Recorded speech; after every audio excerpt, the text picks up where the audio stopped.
Hi guys, तो start करते हैं आज के इम्पोर्टेंट करंट अफेयर। तो सबसे पहले है टिनिटस। ये क्या है और न्यूज़ में क्यों है ये जानते हैं। तो सबसे पहले देखते हैं कि ये क्या है।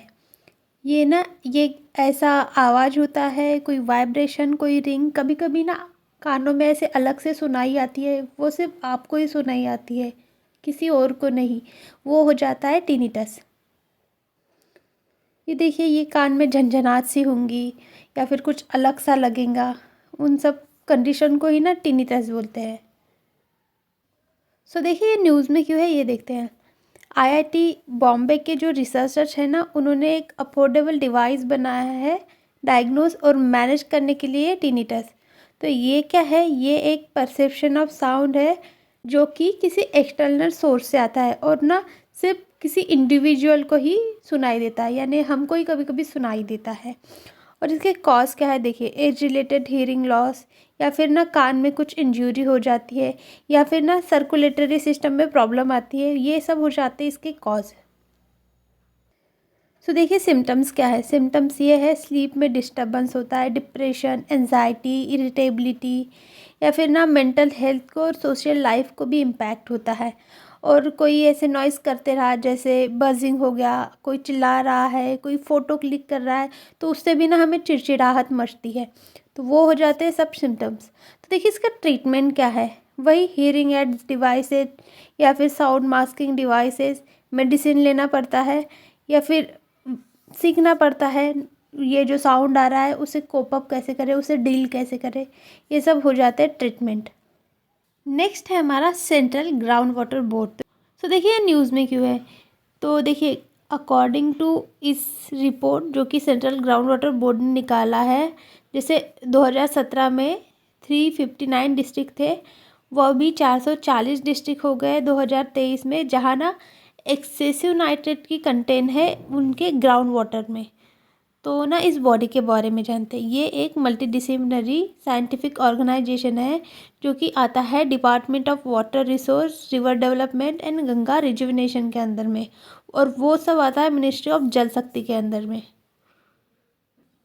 और देखिए, इसका हेडक्वार्टर है भूजल भवन, फरीदाबाद, हरियाणा में, जो कि एक नेशन की अपेक्स बॉडी है, जो कि इस पर ना रिस्पॉन्सिबिलिटी रहती है साइंटिफिक इनपुट प्रोवाइड करने में, मैनेज करने में, एक्सप्लोर करने में, मॉनिटर करने में, या फिर असेसमेंट करने में, जितना भी ग्राउंड वाटर है और ग्राउंड वाटर की रिसोर्सेस है कंट्री में उनको।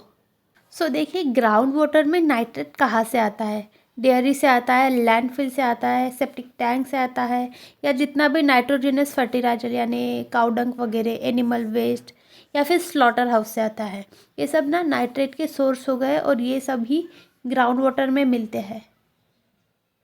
और देखिए, जब नाइट्रेट की पॉइजनिंग हो जाती है तो क्या होते हैं, birth defect, miscarriage, colorectal cancer, bladder का कैंसर, किडनी कैंसर, एनीमिया यानी खून की कमी होती है, थायराइड का डिसफंक्शन होता है, और अदर डिसीज़। ये सब ना नाइट्रेट की पॉइजनिंग से होते हैं। नेक्स्ट है हमारा national e governance award scheme. तो ये न्यूज़ में क्यों है, क्योंकि recently ministry of personal and public grievance and pension ने ना ये 28 नंबर के national award for e governance 2025 के लिए गाइडलाइन दी है। तो ये क्या है, ऐसे अवार्ड है जो कि रिकॉग्नाइज किए जाते हैं अमंग द मोस्ट कॉम्पिटिटिव और प्रेस्टिजियस डिजिटल गवर्नेंस के लिए, यानी कैसे गवर्नेंस में यूज़ करते हैं डिजिटलाइजेशन का, कंप्यूटर का, इंटरनेट का, इन सब के लिए वो अवार्ड देते हैं। और ये कौन देता है, ministry of personnel public and grievance ये सब अवार्ड देती है। देखिए, इसका ऑब्जेक्टिव क्या है। इस स्कीम का ऑब्जेक्टिव है कि रिकॉग्नाइज करती है और प्रमोट करती है, इम्प्लीमेंट करती है गवर्नेंस के इनिशिएटिव, यानी ऑनलाइन जितना भी काम हो सके गवर्नेंस में वो करती है। तो देखिए, ऑनलाइन चल रहा है तो साइबर सिक्योरिटी आएंगी ही। तो साइबर सिक्योरिटी क्या होती है, ये ऐसी प्रैक्टिस होती है जो कि सिस्टम को प्रोटेक्ट करती है, नेटवर्क को प्रोटेक्ट करती है और प्रोग्राम को प्रोटेक्ट करती है फ्रॉम द डिजिटल अटैक, किसी भी डिजिटल अटैक से। तो ये ना अटैक यूजुअली क्या होते हैं, एक्सेस करने के लिए, चेंज करने के लिए, या डिस्ट्रॉय करने के लिए जो भी हमारे कंप्यूटर में सेंसिटिव इन्फॉर्मेशन रहती है उससे। तो फिर ना उसे क्या होता है, मनी का एक्सटॉर्शन होता है, और फिर ना हमारे नॉर्मल लाइफ में भी उस सब चीज़ का असर पड़ता है। नेक्स्ट है हमारा सिंदूरनी वाइल्ड लाइफ सेंचुरी। तो ये न्यूज़ में क्यों है, क्योंकि यहाँ 4 दिन का फॉनल सर्वे चला है। अब फ्लोरा और फोना क्या होता है ये देखते हैं। तो देखिए फ्लोरा आया ना और फोना आया तो एल आ जाता है। एल का मतलब होता है यहाँ फ्लावर, और एन आता है ना तो यहाँ एनिमल का समझिए। एल यानी फ्लावर, फ्लावर में भी आता है एल, और एन यानी एनिमल। ये हो जाते हैं फ्लोरा और फोना। तो जानते हैं ये न्यूज़ में तो इसलिए थी कि यहाँ सर्वे हुआ है, तो इसके बारे में जानते हैं। सो देखिए ये सेंदुरनी वाइल्ड लाइफ सेंचुरी है ना, इसका नाम कहाँ से डिराइव हुआ है। तो यहाँ ना एक ट्रिकी स्पीसीज़ है जिसका नाम है ग्लूटा त्रावनकोरिया। त्रावनकोर वाला केरला वाला रीजन वही है। उसे लोकली बोलते हैं चेंकुरुंजी। और ये ना एंडेमिक है इसी रीजन में, और ज़्यादा मात्रा में पाई जाती है इस सेंदुरनी वाइल्ड लाइफ सेंचुरी में, जो कि आती है कोल्लम केरला में। और ना ये पार्ट भी है अगस्तमला बायोस्फीयर रिजर्व का। सो देखिए ये है चेनकुरेंजी ट्री। इससे ही सेंदुरनी वाइल्ड लाइफ सेंचुरी का भी नाम आया है। सो देखिए यहाँ मेजर रिवर कौन थे। सेंदुरनी, काजूमुर्ती, कुलांतपुजा, ये ना ज्वाइन करते हैं कल्लादा रिवर को, और ये मेजर रिवर है। तो देखिए यहाँ फ्लोरा कौन सा है और फौना कौन सा है। जैसे मैंने बताया एल, एल का मतलब फ्लावर में आता है, FLO ये हो जाता है। फ्लावर में आया तो फ्लोरा यानी फ्लावर, और ये एनिमल में एन आता है तो एन हो जाता है एनिमल में। तो देखिए फ्लोरा में क्या आते हैं, ट्रॉपिकल एवरग्रीन फॉरेस्ट है, और इसमें ना एवरग्रीन फॉरेस्ट भी है और मॉइस्ट डेसिडियस फॉरेस्ट भी है। सो देखिए फोना में क्या आता है। फोना में एलिफेंट आता है, टाइगर, लेपर्ड, गौर यानी इंडियन बाइसन, बड़ी सी भैंस रहती है उसे गौर कहते हैं, sambar deer, barking deer, wild boar, bonnet macaque, या फिर नीलगिरी लंगूर, या फिर ना लायन टेल मकाओ। ये ना एंडेमिक है इस वेस्टर्न घाट में, क्योंकि यही पाया जाता है।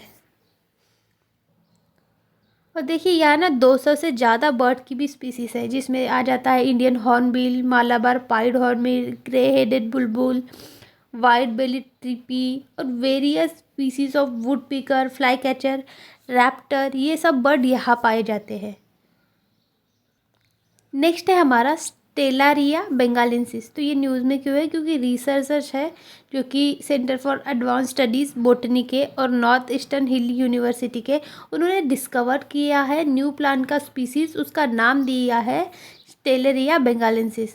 तो ये एक एनुअल प्लांट हर्ब है जिसका जीनस है स्टेलारिया और फैमिली है कैरोफाइलेशिए। और ये ग्रो कहाँ होता है, मडी सॉइल में, और ना अभी मिला है ये सैंगस्टर फॉरेस्ट कालिम्पोंग में, और वो है वेस्ट बंगाल में। और देखिए ये जो फ्लावर है और यहाँ फ्रूट भी आते हैं, ये मई टू सितंबर में आते हैं, और अराउंड 22 टेलिया की स्पीसीज है, और ये मोस्टली कहाँ डिस्ट्रीब्यूटेड है, हिमालयन रीजन में। और IUCN का इसका डाटा है डेटा डिफिशियंट, यानी उसका डेटा ज़्यादा नहीं है। नेक्स्ट है हमारा डाई अमोनियम फॉस्फेट। तो ये न्यूज़ में क्यों है, क्योंकि रिसेंटली यूनियन कैबिनेट ने अप्रूव किया है एक्सटेंशन करने के लिए one time special package for di ammonium phosphate. जैसे ये सब्सिडी स्कीम है ना, न्यूट्रिएंट बेस्ड सब्सिडी स्कीम, इसमें सपोज ऐसा बोला गया है 1 या 2 पैकेट देंगे, तो इन्होंने यानी कैबिनेट ने एक्सटेंड कर दिया, यानी और ज़्यादा पैकेट दे सकते हैं। तो ये जो है ना डाई अमोनियम फॉस्फेट, ये क्या है जानते हैं। तो ये ना एक मोस्ट वाइडली यूज फर्टिलाइज़र है जो कि ग्लोबली यूज़ होता है, और ये प्रोवाइड करता है इसेंशियल न्यूट्रिएंट, जिसमें आ जाता है नाइट्रोजन, फॉस्फोरस, और जो कि ना इम्पॉर्टेंट रहते हैं प्लांट की ग्रोथ के लिए। और ये सेकंड मोस्ट यूज्ड फर्टिलाइज़र है इंडिया में आफ्टर यूरिया। तो पहले नंबर पर आ जाता है यूरिया और दूसरे पर आ जाता है DAP। DAP का मतलब होता है डाई अमोनियम फॉस्फेट। सो देखिए ये सब्सिडी के बारे में जानते हैं। इसका नाम है nutrient based subsidy scheme. Implement हुई थी 2010 में, और ये आती है under the department of fertiliser, ministry of chemical and fertiliser के अंदर में। और इसमें क्या होता है, एक fixed amount of subsidy decide की जाती है हर साल एनुअल बेसिस पर, और प्रोवाइड करते हैं हर एक ग्रेड ऑफ सब्सिडाइज रेट पर, यानी इस पॉकेट में कितना सब्सिडी देना है उस पर। और इसमें ना फॉस्फेटिक और पोटेसिक फर्टिलाइज़र को देते हैं, और डिपेंड करता है इसमें कितनी न्यूट्रिएंट की कंटेंट है, इन सब पर ये डिपेंड करता है। नेक्स्ट है हमारा UDISE report, UDISC plus report. तो ये न्यूज़ में क्यों है, क्योंकि इस रिपोर्ट में अभी कहा गया है कि स्टूडेंट का ड्रॉप आउट बढ़ गया है कंपेयर टू प्रीवियस ईयर। तो ये क्या है, तो इसका ना पहले फुल फॉर्म देखिए। इसका फुल फॉर्म है unified district information system for educational plus report. तो एजुकेशन के बारे में और उससे ज़्यादा और बारे में भी ये रिपोर्ट बताती है।